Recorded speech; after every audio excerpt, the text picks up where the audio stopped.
tolong orang Banser Ansor jangan tinggalkan ngaji kitab kuning, khususnya kitab Syekh Nawawi Tanaro. Siap, Pak. Dengan sistem sorogan utawi iki dimanapun berada.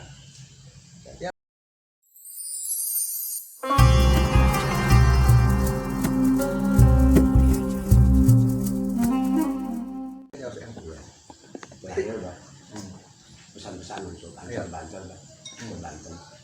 Ya, kepada sahabat saya Banser Ansor Banten, Abah hanya minta tolong jaga persatuan, kekompokan ukhuwah Islamnya Banser. Tolong jaga NU di bawah NU. Itu nomor wahid. Yang kedua, tetap eksis setiap konsekuensi menjaga negara Indonesia, menjaga Pancasila, Undang-Undang 45, Bhinneka Tunggal Ika. Siap, Pak. Siap.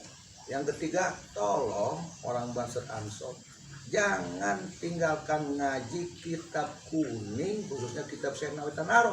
Siap, Pak. Dengan sistem sorogan utawi iki dimanapun berada. Yang keempat, jangan pernah mudah membenci, menghina, mengejek terhadap siapapun yang berbeda dengan kita.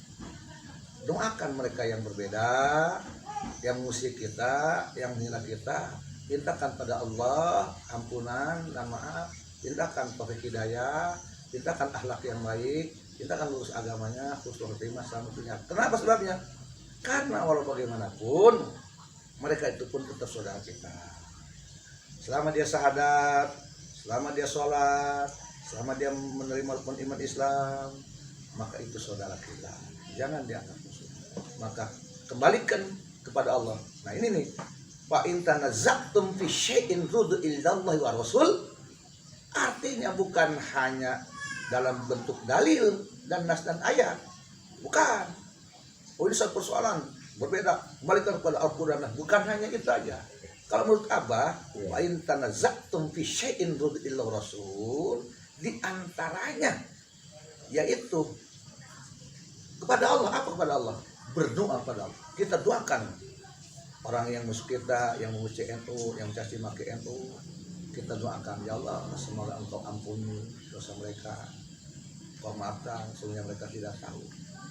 Ya Allah, beri mereka taufik hidayah. Ya Allah, baguskan akhlaknya, luruskan akhlaknya, hatinya, jiwanya. Jadikan dia orang yang soleh, jadikan dia orang yang kepada manusia, jadikan dia pencintamu, jadikan dia bersama punya akhirat. Itu urud ilallah. Urud ilallah. Nah, kemudian Pak, urud wa rasul. Nah, kembali pada Rasul. Tiru bagaimana Rasul menyikapi mereka yang berbeda. Tiru bagaimana Rasul ketika dimusuhi. Nggak ada kopar kafir bid'ah, nggak ada yang menyakiti, nggak ada. Rasul senyum. Rasul balas dengan kebaikan. Rasul balas dengan sodako. Nah itulah rudu ilallah wa rasul. Ini bilangnya fa in tanaza'tum fi syai'in ruddu ilallah wa rasul, hanya dalil mulu, ayat mulu, bukan salah, benar, tapi lupa akan sikap mengembalikan kepada Allah. Prakteknya itu ya, praktek atau sikap mengembalikan kepada Rasul yang mana? Nah ini lupa mereka. Akhirnya jadi kopar kafir, kopar pengusaha. Ini akhirnya terjadilah umat terpecah belah oleh kelompok itu. Maka khawatir akan terjadi salah satu sabda Rasul, al muslimu mahjubu bil muslimin.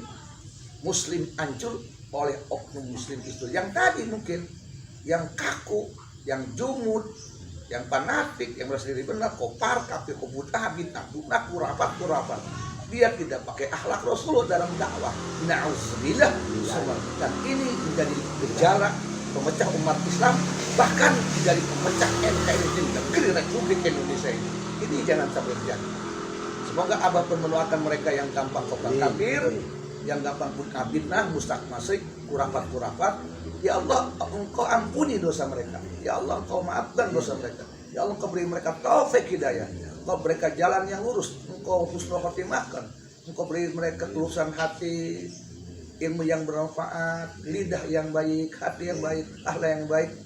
Kenapa jadikan orang yang bermanfaat, orang yang bisa melaksanakan, contoh akhlak Rasul Muhammad SAW, sehingga Muslim tidak pecah, sehingga Indonesia tidak pecah akibat perbuatan mereka.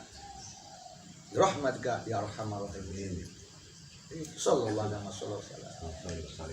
Ya, Terima kasih, Bah. sama-sama. Selesai ya. Alhamdulillah. Alhamdulillah ya Rabbil alamin.